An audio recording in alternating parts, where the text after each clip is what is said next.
Este é André Valadão, pastor declaradamente apoiador de Bolsonaro, líder da Lagoinha desde a aposentadoria de seu pai. Pode ser preso a qualquer momento e é autor de um projeto anti-LGBT que tem recebido muitas críticas de várias personalidades da mídia. O projeto tem o título principal Deus odeia o orgulho. No entanto, surge a pergunta: será mesmo? Vamos entender. O pastor Hermes Fernandes, que recebeu muitas críticas por não apoiar Bolsonaro durante as eleições, ao contrário da maioria dos pastores evangélicos e conhecido por ser o pastor de Xuxa, que sempre se refere a Deus como o cara lá de cima e com isso revoltar vários evangélicos, publicou um trecho de uma pregação polêmica do pastor André sobre a comunidade LGBT. O conteúdo dessa pregação é, inclusive, muito mais polêmico e forte que qualquer outra pregação ou discurso que você possa ter escutado ou ouvido até aqui sobre ele no mês do orgulho ou em qualquer outra época. Então preste muita atenção nessa fala e entenda o porquê de André Valadão estar sendo acusado de um crime tão grave que pode levar à prisão dele. A porta que se abriu para o casamento homossexual, homoafetivo, não é um mero casamento. Ai, mas eles se amam, Jorjão com Jorjão, Terezinha com Terezinha. Ah, não, o que vale é toda forma de amor. Deixa casar, deixa viver. Aí hoje você vê nas paradas homens e mulheres nuas, com seus órgãos genitais completamente expostos, dançando na frente de crianças. Aí você horroriza. Ah, que absurdo! Mas essa porta foi aberta quando nós tratamos como normal aquilo que a Bíblia já condena. Então agora é hora de tomar as cordas de volta e dizer: não. Pode parar, reseta. Aí Deus fala: não posso mais. Já meti esse arco-íris aí.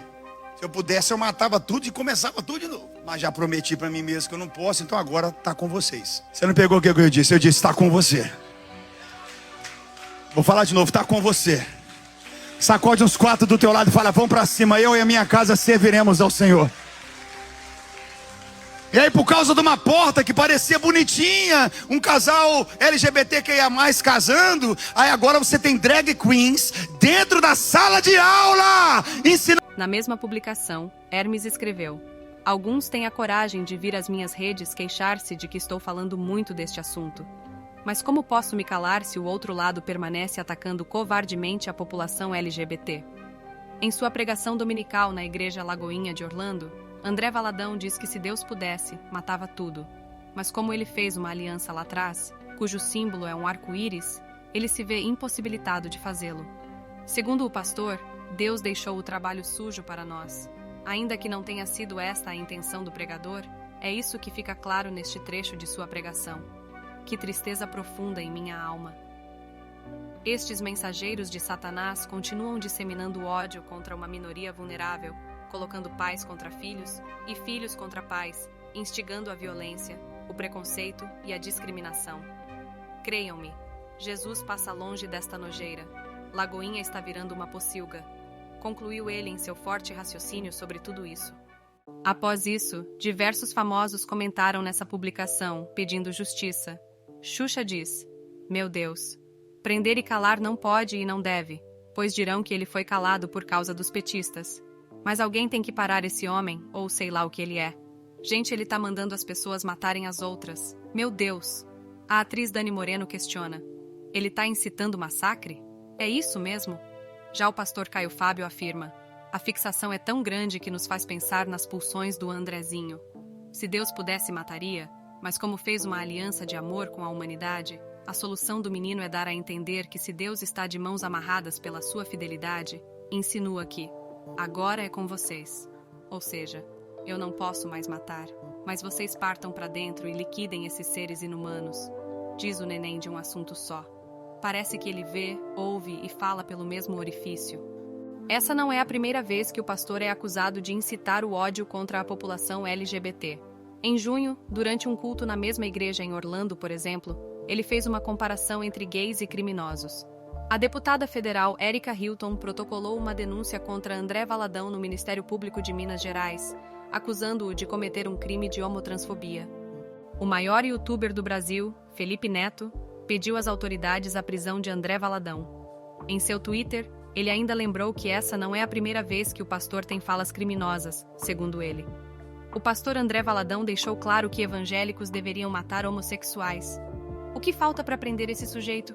O que mais ele precisa fazer ou dizer? Fabiano Contarato, senador do PT pelo Espírito Santo, já disse que vai representar junto ao Ministério Público Federal uma queixa-crime contra o pastor André Valadão. Após a repercussão extremamente negativa, até mesmo entre vários evangélicos, o pastor André Valadão tentou se justificar e disse que sua declaração não tem relação alguma com a morte, mas sim com tentar mudar o comportamento das pessoas. Apesar de dizer que se Deus pudesse matava tudo e começava de novo, ele afirma que não sugeriu o extermínio da comunidade LGBT. Fala, meu povo, Deus abençoe vocês demais. Eu tô gravando esse vídeo aqui porque eu tô vendo várias mídias, inclusive é tema desse mês da série de mensagens sobre censura. Censura não. E um dos pontos principais é como a grande mídia ela se levanta para tentar gerar uma notícia aonde você se constrange ou você é inibido, onde você é amedrontado, e isso tem gerado e gera na vida de muitos cristãos, por causa da pacificação que é o evangelho, a falta de discernimento de se levantar e militar, né, por aquilo que você crê para sua casa, sua família.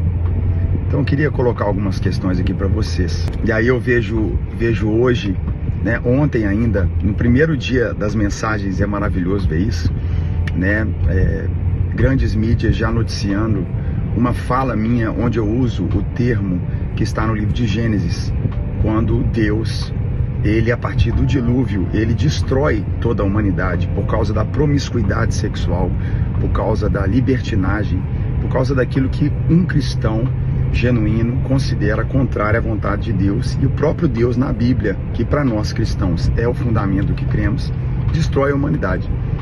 E a palavra também deixa claro que nos últimos dias, os dias seriam como os dias de Noé. Mas qual a diferença? A diferença é que Deus não tem como resetar, Deus não vai matar, Deus não vai recomeçar a humanidade. Então, dentro disso, na minha mensagem, na minha pregação, eu deixo claro que cabe a nós puxar as cordas e nós resetarmos. Quando eu digo nós resetarmos, eu não digo nós matarmos, pelo amor de Deus, gente. Eu não digo em nós aniquilarmos pessoas, né? O que eu digo cabe a nós levar o homem, o ser humano, ao princípio daquela que é a vontade de Deus. Cabe a nós, cristãos genuínos, erguermos a nossa voz e deixarmos claro aquilo que é a vontade de Deus, deixarmos claro para vivermos essa realidade. Então, é incrível como pessoas podem pegar um contexto e tentar levantar uma imagem e uma narrativa, como esse pastor é homofóbico, esse pastor, ele quer acabar com a liberdade que nós temos. Não, eu estou na minha igreja pregando a palavra de Deus, dizendo que pela palavra de Deus, a vontade de Deus é a mesma. O Deus de Gênesis não mudou, ele é o mesmo Deus de agora. A diferença é que há uma aliança nos céus, que é exatamente o arco-íris, onde Deus, ele diz, isso é para lembrar o homem e lembrar a mim mesmo, que eu não vou fazer da forma que eu fiz. Existe agora uma graça, onde você pode nascer de novo.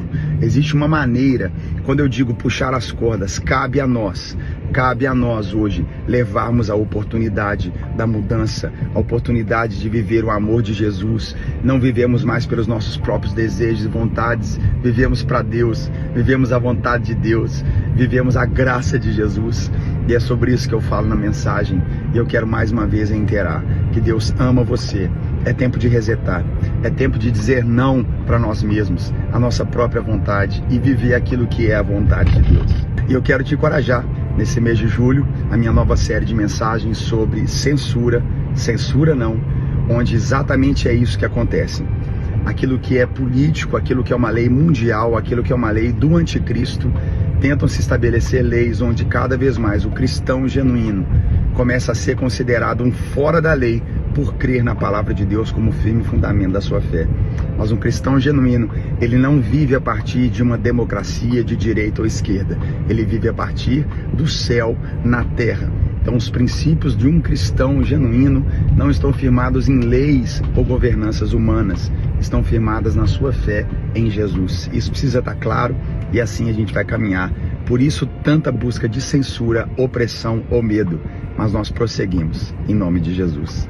E que fique claro, muito claro, nunca será sobre matar pessoas, nunca, absolutamente será sobre assassinar pessoas. Deus nos livre de um pensamento desse, Deus nos livre de qualquer narrativa que tentam colocar nessa mídia, essa mídia que prega exatamente que quem não concorda com eles é fora da lei, é homofóbico, é transfóbico, é racista, é um militante. Não. O que nós estamos dizendo, eu repito, é uma maneira muito clara. É preciso resetar, levar a humanidade à sua essência, levar a humanidade a ter os olhos de volta para Deus. Então, é a nossa vez. É sim a nossa vez. O que nós vamos fazer? Vamos nos calar ou vamos, como os cristãos genuínos, nos levantar nesse dia e nos posicionar diante daquilo que cremos? Não podemos ser censurados, não podemos nos calar. É tempo de voz, é tempo de falar. Que Deus abençoe, em nome de Jesus. Eu tenho uma boa notícia para você. A notícia é que Jesus está vivo, assentado no trono, e Ele é Rei, Ele é Senhor. Ele não é um presidente, Ele não é um governador, nem um deputado ou vereador, nem um juiz. Ele é Rei. E a autoridade dele é inabalável, indestrutível. E aquele que escolhe viver debaixo do reinado de Jesus, aquele que faz a escolha de viver debaixo do senhorio dele, debaixo das leis do céu, ele vai usufruir das bênçãos do Criador de todas as coisas. Faça essa escolha hoje, em dizer: Jesus, enquanto eu estou no mundo, eu não vivo a partir desse mundo, eu vivo do céu, eu vivo da fé, eu vivo do Espírito, e eu vivo daquilo que o Senhor tem para minha vida. Eu tenho essa boa notícia para você. Jesus te abençoe. Em nenhum momento Jesus orou dizendo assim: Pai, que seja feita na terra aquilo que é a vontade da terra. Que eu viva na terra assim como a terra tem que ser. E nesse mundo eu vou viver e a partir do que esse mundo ensina e prega. Jesus não falou isso. Jesus, ele disse: venha o teu reino e seja feito na terra o que é feito no céu. E aí você diz: André, mas isso é improvável. O céu é o céu e a terra é a terra. Esse mundo perdido, esse mundo caído, esse mundo em pecado. Mas se Jesus orou e nos ensinou a orar dizendo: não viva por aquilo que é da terra, mas a partir do que é do céu, é porque é possível viver céu na terra. Então vamos fazer essa escolha hoje. Dizer que todo e qualquer sistema, ou mídia, ou cultura, vindas desse mundo para esse mundo não te guiam, mas aquilo que vem do céu na terra é o que guia e guarda o seu coração. Vamos para cima.